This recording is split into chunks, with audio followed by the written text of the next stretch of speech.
license, Alec. That means more than 120 Guard members are doing anything from stocking supplies, COVID screening, serving food, and more.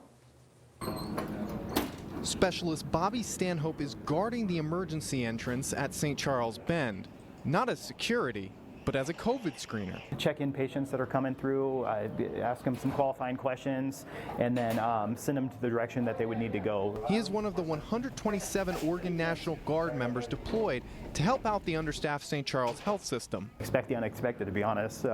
We've been sent to a few little things, fires, we've had riots, some of that training and stuff like that. But nothing like working at a hospital. For someone like me, I don't know anything about the hospital settings. I don't know anything about how stuff is run in a hospital. Where their help was badly needed. Honestly, they're understaffed. That's what I'm seeing. Like, there's a big need for people, for helps, for hands. It's been a huge impact, a very positive impact on both the caregivers and the patients. We've really had the National Guard focus on keeping those supplies stocked. In addition to making sure caregivers have what they need and screening, Guard members are helping with check-in, preparing and delivering foods, even fit testing masks. Whatever they need to do or things they need help with, I'm doing it for them. And while every job they're doing isn't the most glamorous, it frees up the hospital staff. They don't need to be watching everything, or they got a lot of guys here working, or a lot of people here working a lot of hours to try to man stations that are needed to be.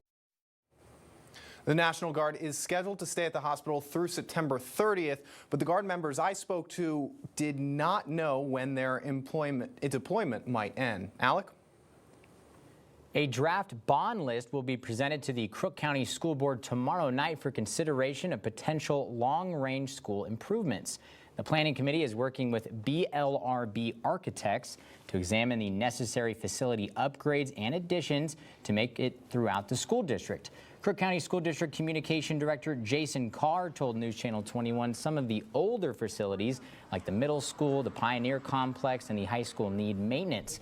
He says the upgrades will also help them to accommodate enrollment and population growth in Crook County. Replacing roofs, updating, HVAC systems, putting in air conditioning, just sort of some, common maintenance work that needs to be done.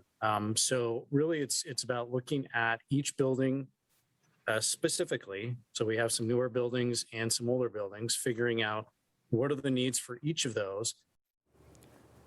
Jason Carr says the school board will take time to go over the draft and make their own suggestions in the coming weeks, as well as determine how big a bond they need.